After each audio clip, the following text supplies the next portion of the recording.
Hello friends, today we start standard 11 NCERT based and chapter number 7. Chapter's name is System of Particles and Rotational Motion. And in this chapter, today we discuss about the topic is center of mass. So first we note down the topic.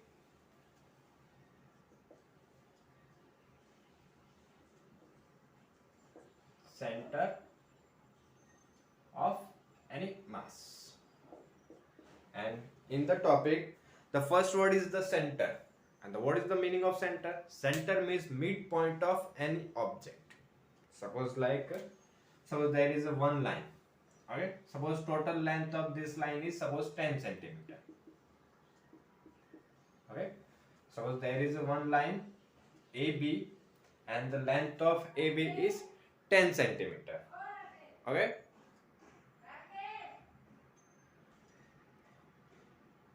Okay, and suppose you need to find the center of this line, so you can directly say that the center is at 5 centimeter from A or from B, and from A to at 5 centimeter it is the center of this line.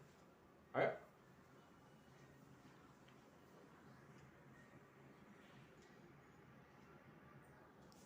Okay, and suppose we take next example. Suppose we take one rectangle of a length 10 centimeter and width or breadth is suppose 8 centimeter 6 centimeter, and suppose rectangle name is A, B and C, D.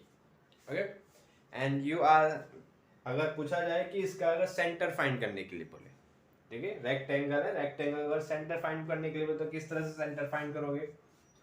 ए और B के बीच का distance, total distance, the distance between A and B is 10 centimeter. So midpoint of A and B is at a 5 centimeter. Suppose at this point it is 5 centimeter and it is 5 centimeter, and you can draw a one line from this point to this point. ठीक है, और next अगर find करना है पूरे rectangle का centre में find करना, तो ये तो पॉइंट किसके लिए हो गया? सेंटर पॉइंट हो जाएगा suppose M and N of midpoint of AB and CD. Next क्या करेंगे हम? ए डी और बी सी के लिए फाइंड करेंगे, और ए डी के लिए अगर हम देखें तो टोटल 6 सेंटीमीटर, तो सेंटर पॉइंट यहाँ पे होगा 3 सेंटीमीटर पे,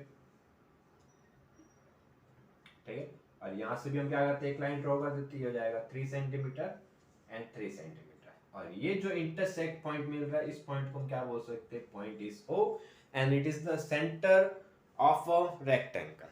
तो पूरे रेक्टेंगल का ये क्या हो गया? हमारा सेंटर हो गया. इस तरह से हम क्या कर सकते हैं? लाइन के लिए भी फाइंड कर सकते हैं, रेक्टेंगल के लिए भी फाइंड कर सकते हैं, ठीक है. बट अगर देखो तुम्हें अगर शेप दिया जाए कि जैसे मान लो इस टाइप से कोई शेप है, या फिर बोल दे ये है, ठीक है, और इसका अगर तुम्हें बोले कि सेंटर फाइंड करने के लिए बोले, तो तुम डायरेक्टली सेंटर फाइंड कर सकते हो? नहीं. तो उसके लिए क्या आता है? एक मेथड आती है जिसको हम क्या बोलते हैं? Centre of mass. ठीक है. बाकी जो रेगुलर शेप होंगे, जो फिक्स शेप है, रेक्टेंगल हो गया, ट्रायंगल हो गया, स्क्वायर हो जाएगा, लाइन हो गई, उनके लिए हम क्या कर सकते हैं? डायरेक्टली सेंटर फाइंड कर सकते हैं. बट इरेगुलर शेप अगर कोई हो तो उसके लिए हम सेंटर डायरेक्टली फाइंड कर सकते हैं? नहीं. तो उसका अगर सेंटर फाइंड करना तो उसके लिए एक मेथड दिए, उस मेथड को हम क्या बोलेंगे? Centre of mass. ठीक है. तो चलो देखो, तो उसके लिए क्या स्टार्ट करेंगे? उसके लिए हम क्या करते हैं? फर्स्ट दो पार्टिकल का कोई सिस्टम है या ऑब्जेक्ट है, ठीक है, उसके लिए देखो क्या कंसीडर करेंगे? उसके लिए फर्स्ट हम कंसीडर करेंगे एक रेफरेंस लाइन. ठीक है, रेफरेंस लाइन के लिए हम क्या ड्रॉ कर देते हैं? X axis and Y axis. हो गई हमारी एक्स एक्सिस, और ये हो जाएगी हमारी वाई एक्सिस, और ये हो गया हमारा ओरिजिन ओ. ठीक है, और यहाँ पे हम क्या कर रहे हैं? कोई बॉक्स कंसीडर कर लेते हैं, और बॉक्स सपोज कंसीडर कर लेते हैं कितने पार्टिकल्स का मेड है? 2 पार्टिकल्स का कोई बॉक्स बना हुआ है. ठीक है, एक पार्टिकल यहाँ पे कंसीडर कर लेते हैं, फर्स्ट पार्टिकल, और इस पार्टिकल का मास हम सपोज कंसीडर कर लेते हैं m1. ठीक है, सेकंड पार्टिकल सपोज यहाँ पे हम कंसीडर कर लेते हैं, इसका मास है m2. ठीक है, अब यहाँ से भी क्या करना है? कोई भी एग्जांपल होगा, कोई भी न्यूमेरिकल हो, कोई भी कभी भी तुम्हें अगर सेंटर ऑफ मास फाइंड करना है तो फर्स्ट हमें क्या करना पड़ेगा? एक रेफरेंस पॉइंट लेंगे. तो यहाँ पे अगर हम रेफरेंस पॉइंट की बात करें तो ये क्या हो जाएगा? ओ. रेफरेंस पॉइंट मतलब क्या? जहां से हम सभी पार्टिकल्स के लिए डिस्टेंस मेजर करेंगे. तो यहाँ पे हमारा ये पॉइंट क्या हो जाएगा? इस पॉइंट को हम बोल सकते हैं रेफरेंस पॉइंट, ये हो जाएगा हमारा रेफरेंस पॉइंट, और जितने भी डिस्टेंस होंगे सभी इसी पॉइंट से मेजर करेंगे। तो जैसे अगर m1 फर्स्ट पार्टिकल के लिए अगर हम डिस्टेंस मेजर करें तो फर्स्ट पार्टिकल के डिस्टेंस सपोज हो सकता है हमारा x1, और इसी पॉइंट से अगर हम डिस्टेंस बात करें सेकंड पार्टिकल के लिए तो डिस्टेंस हो गया सपोज x2। ठीक है, सेम पोजीशन से सेम पॉइंट से डिस्टेंस मेजर करना, ये पॉइंट याद रखना। ठीक है, जितने भी पार्टिकल सपोज 2 की या 3 पार्टिकल्स होंगे तो थर्ड पॉइंट पार्टिकल का डिस्टेंस भी इसी पॉइंट से मेजर करेंगे। ठीक है, तो हो जाएगा फर्स्ट पार्टिकल का डिस्टेंस x1, सेकंड पार्टिकल का डिस्टेंस x2। ठीक है, और अब इन पूरे सिस्टम का, इस पूरे बॉक्स का अगर हमें क्या फाइंड करना हो, सेंटर फाइंड करना हो, तो उसके लिए हम क्या करेंगे, उसके लिए एक फॉर्मूला होगा। ठीक है, फॉर्मूला क्या है, x cm। x क्या हो जाएगा, डिस्टेंस के लिए कितने डिस्टेंस पे सेंटर होगा, और cm मतलब सेंटर ऑफ मास को शॉर्ट में सफिक्स में लिखा हुआ है। ठीक है, और इसके लिए अगर हम फॉर्मूला की बात करें तो इसके लिए फॉर्मूला होगा हमारा x1 m1 plus x2 m2 and upon m1 plus m2। Simple सा फॉर्मूला है, x1 into m1 plus x2 into m2 upon m1 plus m2.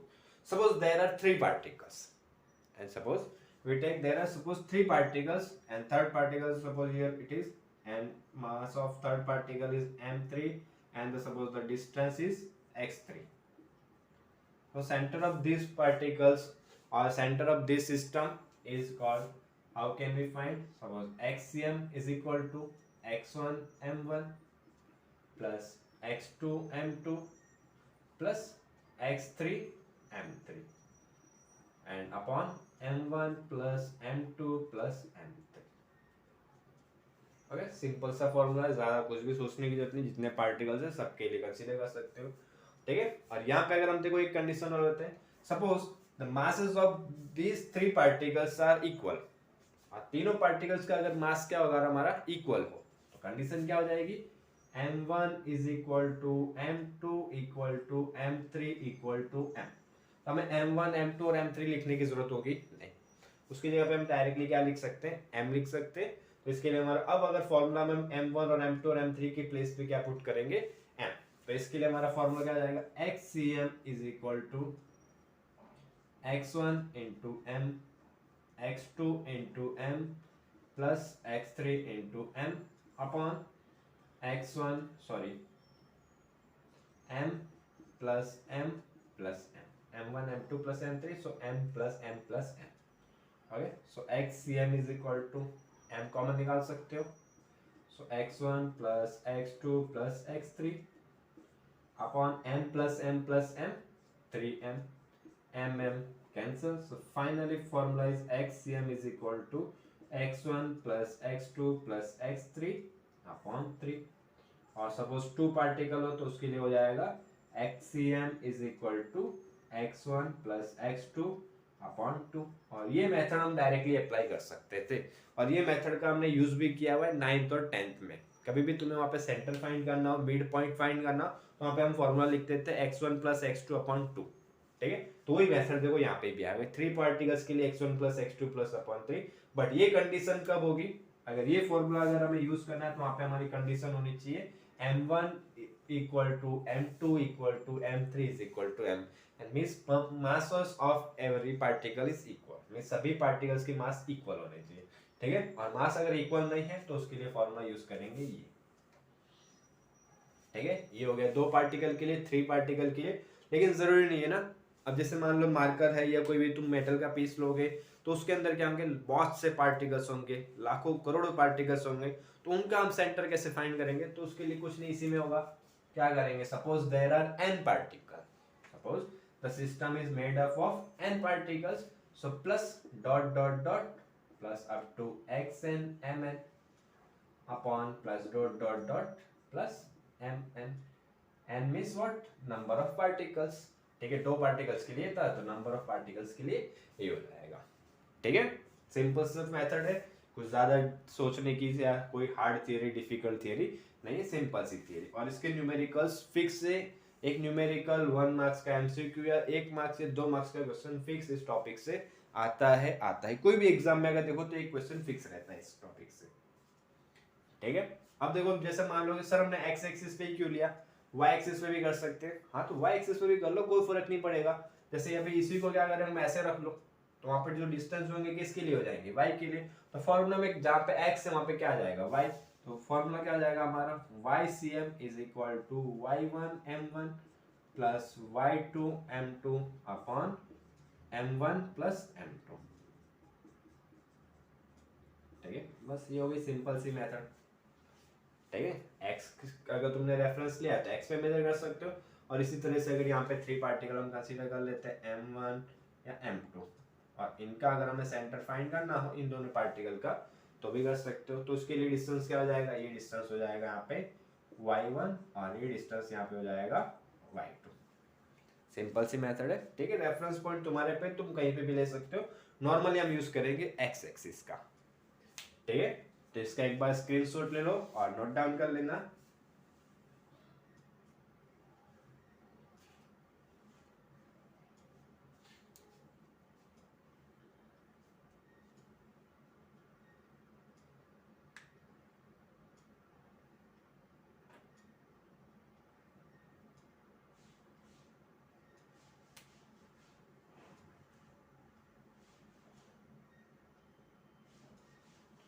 चलो हो गया।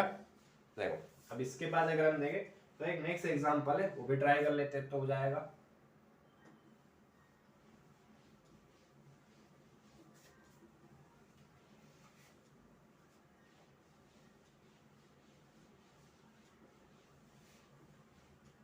ठीक है, देखो और क्वेश्चन में क्या बोला हुआ है, देखो find the centre of mass of three particles, find the center of mass of the three particles at the vertices of an equilateral triangle, and the masses of the particles are 100 gram, 150 gram, 200 gram respectively, and each side of the equilateral triangle is 0.5 meter long। इसकी क्या बोल रहे हैं यहाँ पे कि equilateral triangle है, equilateral triangle में इसकी तीनों साइड्स की, थ्री साइड्स की वैल्यू क्या होगी, लेंथ क्या होगी, इक्वल होगी। ठीक है, और थ्री वर्टाइसिस पे, वर्टाइसिस में क्या होगा, कॉर्नर पे।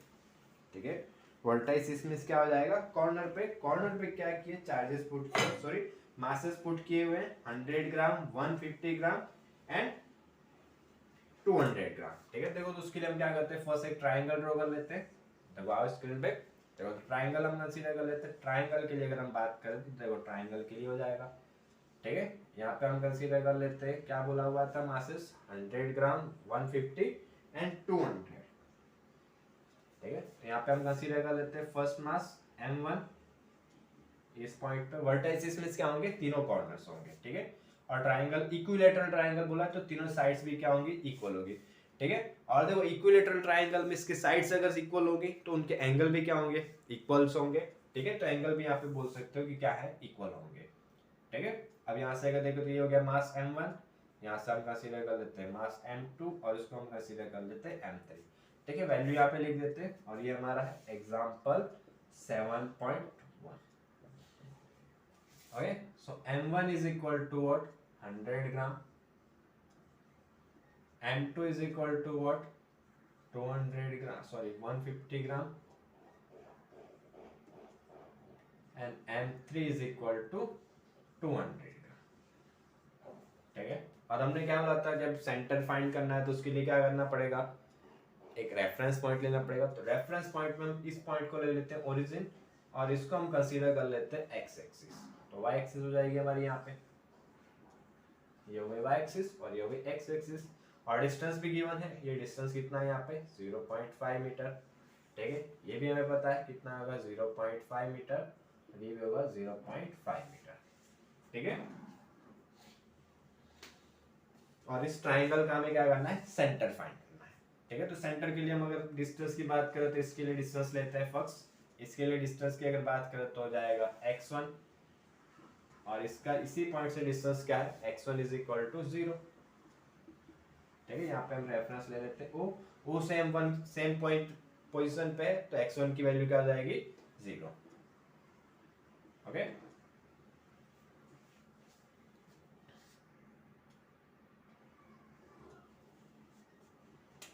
ठीक ठीक है। देखो अब यहाँ से अगर हम बात करें इसके डिस्टेंस की, तो इसके लिए डिस्टेंस हमें पता है ऑलरेडी 0.5, इसके लिए m2, सो डिस्टेंस इसको हम कंसीडर कर लेते हैं x2 is equal to 0.5। Okay, अब बात करें थर्ड पॉइंट की। ठीक है, थर्ड पॉइंट के लिए अगर m3 के लिए हमें डिस्टेंस फाइंड करना है, इससे नहीं करेंगे, हमें ये डिस्टेंस होगा, ये पॉइंट कहाँ पे मिलेगा हमें, यहाँ पे। ठीक है, और इसके लिए अगर हम डिस्टेंस देखें तो इसके लिए डिस्टेंस क्या हो जाएगा 0.25, क्योंकि ये कहाँ मिलेगा हमें, सेंटर में मिलेगा ना, ये पॉइंट इसके इक्विलेटरल ट्रायंगल है, तो टोटल है 0.5, 0.5 का हाफ करो, 0.5 का हाफ करोगे तो ये हो जाएगा 0.25, ये भी हो जाएगा 0.25, तो यहाँ से ये डिस्टेंस कितना हो गया हमारा 0.25, सो x3 की वैल्यू भी कितनी हो जाएगी 0.25। ठीक है, अब देखो एक तो ये मेथड होती है और दूसरी भी एक होती है कि ये दो पॉइंट के लिए तो हम डायरेक्टली फाइंड कर सकते हैं, बट ये पॉइंट के लिए अगर कभी भी तुम्हें ये पॉइंट फाइंड करना तो उसमें x भी होगा y भी होगा, क्योंकि पॉइंट सेंटर पे है, प्लेन के अंदर है, तो इसमें x की वैल्यू भी कुछ होगी और कुछ y की वैल्यू भी होगी। जैसे हमने वहाँ पे लिखते हैं ना, ग्राफ बनाते हैं, जैसे कि यहाँ पे अगर हम कंसीडर कर लेते हैं x एंड y, यहाँ पे सपोज हमारा पॉइंट a, तो यहाँ पे दो वैल्यू आती है 2 3, तो 2 मिस किसके लिए होती है x के लिए और 3 किसके लिए होती है y के लिए। तो इस पॉइंट के लिए हमें दो वैल्यू मिलेगी, x के लिए भी मिलेगा y के लिए मिलेगा, तो हमें सेंटर दोनों से फाइंड करना पड़ेगा, x के लिए भी करना पड़ेगा और y के लिए भी करना पड़ेगा। ठीक है, ये याद रखना, अगर सिर्फ पॉइंट इसी लाइन पे होते तो x पे फाइंड करते, पॉइंट सब इसी लाइन पे होते तो y के लिए फाइंड करते, अगर सेंटर में है तो x और y दोनों के लिए फाइंड करेंगे। ठीक है, देखो और अगर ये पॉइंट हमें फाइंड करना तो उसके लिए एक सिंपल सा फॉर्मूला होता है, ये याद रखना लाइफ टाइम के लिए, कभी भी अगर तुम्हें डिस्टेंस या पॉइंट जो फाइंड करना तो उसके लिए यहाँ पे एक फॉर्मूला याद रखना, उसके लिए फॉर्मूला होता है a cos थीटा, या फिर इसके लिए लेंथ हम कंसीडर कर लेते हैं, लेंथ हमें ऑलरेडी पता है कितनी है 0.5, तो 0.5 cos theta and 0.5 sin theta, जो भी डिस्टेंस होगा, जो भी लेंथ होगी उसके हिसाब से कंसीडर कर सकते हो। तो ये क्या हो जाएगा 0.5 cos theta and 0.5 sin theta. तो अब चाहिए क्या होगा तुम्हें थीटा, इसकी ये एंगल चाहिए, और एंगल के लिए हमने देखा है तो ट्राइंगल के 3 एंगल का सम कितना होता है 180। ठीक है, ट्राइंगल के तीनों एंगल का सम कितना होता है 180। ठीक है, तो 180 को 3 इक्वल पार्ट्स में डिवाइड करोगे तो कितना आ जाएगा 60, इसकी थीटा की वैल्यू यहाँ पे कितनी हो जाएगी 60, क्योंकि इक्विलेटरल ट्राइंगल है तो ट्राइंगल की साइड्स अगर इक्वल होंगी तो एंगल की वैल्यू भी क्या होगी वहाँ पे इक्वल होगी। तो एंगल इक्वल क्या होगी, टोटल एंगल कितना होता है 180 डिग्री, 180 डिग्री डिवाइड बाय 3 तो कितना हो जाएगा 60 डिग्री। ठीक है, और ये 0.25 इसके लिए, अब थीटा की वैल्यू यहाँ पे पुट करके देख लो, और थर्ड के लिए है तो थर्ड के लिए दो वैल्यू आ जाएगी, इसको हम कंसीडर कर लेते हैं x3 और इसको हम कंसीडर कर लेते हैं y3। ठीक है, तो देखो x3 को हम यहाँ पे अलग से सेपरेटली फाइंड कर लेते हैं, तो x3 के लिए हो जाएगा 0.5 cos थीटा, और थीटा की वैल्यू कितनी है 60, तो 0.5 cos theta and cos theta is equal to what 60 degree, and cos 60 1/2, cos 60 कितना आता है हमारा 1/2, और 1/2 से अगर इसको कैंसिल करोगे तो आंसर यहाँ पे हमारा आएगा x3 इज इक्वल टू 0.25। ठीक है, देखो यहाँ पे भी हमने डायरेक्टली भी लिखा था तो 0.25 आ रहा था। ठीक है, बट x के लिए कर सकते थे लेकिन y के लिए हम डायरेक्टली नहीं फाइंड कर सकते थे, y के लिए हमें क्या फाइंड करना था, ये डिस्टेंस फाइंड करना था। ठीक है, और ये डिस्टेंस हम डायरेक्टली फाइंड नहीं कर सकते थे, और करना तो दूसरे एक मेथड से कर सकते हो, तुम पाइथागोरस से कर सकते हो। ये डिस्टेंस हमें पता है 0.25, ये भी हमें पता है 0.5, तो पाइथागोरस का यूज करके तुम ये मेथड के ये लेंथ या डिस्टेंस फाइंड कर सकते हो, या फिर ये फॉर्मूला याद रख लो, जीरो जो भी लेंथ होगी उसके into cos theta and sin theta. ठीक है, तो y3 के लिए भी अगर हम देखें तो पहले y1 देख लेते हैं, y1 भी 0 होगा इस पॉइंट पे, और y2 की अगर बात करें तो y2 इस पोजीशन पे, x एक्सिस पे y की वैल्यू हमेशा क्या होती है 0। ठीक है, x पे y की वैल्यू 0 और y पे x की वैल्यू क्या होती है हमेशा 0 होती है। तो m2 कहाँ पे x एक्सिस पे, तो इसके लिए y की वैल्यू क्या हो जाएगी 0, ये पॉइंट भी याद रखना है। ठीक है, और देखो थोड़ा ज्यादा मैथमेटिकली हो रहा है, इसीलिए तुम्हें 10th में थोड़ा मैथ्स पढ़ाया जाता है। ठीक है, इसलिए बोलते हैं ना 10th में मैथ्स कंपलसरी सब्जेक्ट है इसके लिए। हाँ, भले तुमने बायोलॉजी लिया होगा लेकिन मैथ्स की जरूरत पड़ती है क्योंकि हमें फिजिक्स केमिस्ट्री में बहुत रिक्वायरमेंट होती है और इसीलिए पढ़ाते हैं। ठीक है, तो अब देखो x3 तो मिल गया, y3 हम यहाँ पे फाइंड कर लेते हैं। ठीक है, y3 के लिए देखो यहाँ पे निकाल लेते हैं, y3 के लिए फॉर्मूला क्या आ जाएगा 0.5 sine theta and theta is equal to what 60 degree, तो 0.5 साइन 60 और साइन 60 की वैल्यू होती है √3/2, ठीक है। तो यहाँ पे y3 के लिए वैल्यू हो जाएगी 0.5 sine 60 and sine 60 means into √3/2 और 2 से इसको कैंसिल करोगे तो ये हो जाएगा हमारा 0.25 इंटू √, ठीक है। ये बाकी यहाँ से भी तुम निकाल सकते हो, कोई फर्क नहीं पड़ेगा। तो ये y3 भी मिल गया हमें, यहाँ पे वैल्यू हो जाएगी 0.25 √3, ठीक है। और देखो दूसरी एक चीज यहाँ पे, ये ग्राम में दिया हुआ है और डिस्टेंस मीटर में दिया हुआ है, तो कौन सी मेथड यूज करते हैं हम, MKS। कौन सी सिस्टम का यूज करेंगे हम, MKS। तो क्या होना चाहिए, मीटर किलोग्राम सेकेंड, ठीक है। तो मीटर तो हो गया, इसको क्या करना पड़ेगा, किलोग्राम में कन्वर्ट करना पड़ेगा। तो 100 को किलोग्राम में अगर कन्वर्ट करना हो तो 1000 से डिवाइड करोगे, और 1000 से इसको डिवाइड करें तो ये हो जाएगा 0.1 किलोग्राम, और इसको 1000 से डिवाइड करो तो 0.15 किलोग्राम, और इसको 1000 से डिवाइड करो तो ये हो जाएगा 0.2 किलोग्राम, ठीक है। अब बस हो गया हमारा, कुछ भी करने की जरूरत नहीं है, फॉर्मूला रख दो x के लिए और y के लिए। अभी हमने देखा था फॉर्मूला क्या आता था, xcm is equal to x1m1 x2m2 plus x3m3 upon m1 plus m2 plus m3, ठीक है। और इसी को सॉल्व कर लेते हैं। x1 की value 0, m1 0.1 plus x2 0.5, m2 into m2 0.15 plus x3 हो जाएगा 0.25 and m3 0.2 upon m1 plus m2 plus m3। तो m1 plus m2 plus m3 तो 0.1 प्लस 0.15 प्लस 0.2, ठीक है। अब देखो इसको सॉल्व कैसे करेंगे वही बता देते हैं। सॉल्व के लिए देखो पहले काउंट्स जो होते हैं उनको ओपन करेंगे, तो इनका मल्टीप्लाई करो, फिर इनका मल्टीप्लाई करो, उनका मल्टीप्लाई करो, फिर प्लस करना। ये ना कि डायरेक्टली तुम प्लस कर दो, ठीक है, वो चीज नहीं होगा। पहले मल्टीप्लाई करोगे और फिर जो आंसर आएगा उसको हम प्लस करेंगे, ठीक है। चलो देखो, तो 0 इंटू 0.1 ये हो जाएगा 0, 0.5 इंटू 0.15, ठीक है। चलो देखो इसके लिए एक करवा देते हैं, y के लिए तुम खुद से फाइंड करना, 0.5 इंटू 0.15, तो ये इसकी वैल्यू हो जाएगी 0.075 प्लस उसके लिए अगर हम करें 0.25 इंटू 0.2 0.05 अपॉन सबको प्लस करो 0.1 प्लस 0.15 प्लस 0.2, तो ये हो जाएगा हमारा 0.45, ठीक है। हम ऊपर के लिए दोनों को प्लस कर लेते हैं, 0.075 प्लस 0.05 तो हो जाएगा 0.125 एंड डिवाइड बाय 0.45,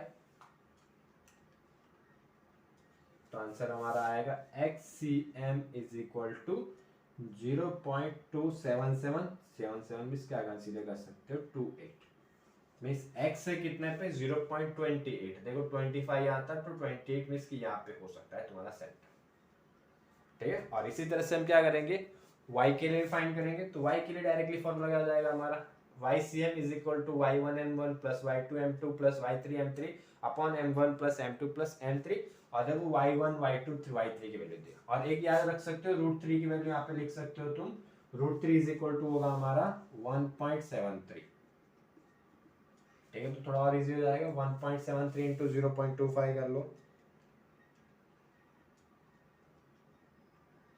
0.4325 या 44 ले लो, ठीक है। ये वैल्यू ले लेना, थोड़ा और इजी हो जाएगा कैलकुलेशन में, ठीक है। और वो दे रहा हूँ तुम्हें होमवर्क में, वो करेंगे तुम घर से और आंसर कमेंट में करेंगे।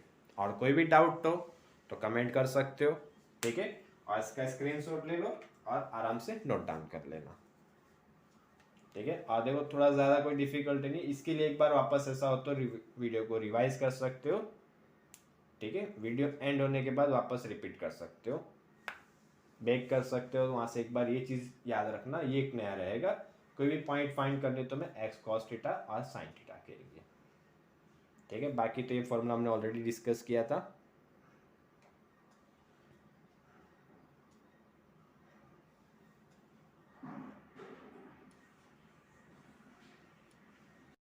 ओके, वीडियो देखने के लिए थैंक यू, और पसंद आया तो सब्सक्राइब ज़रूर करना। ओके, वीडियो देखने के लिए थैंक यू, और पसंद आया तो सब्सक्राइब ज़रूर करना।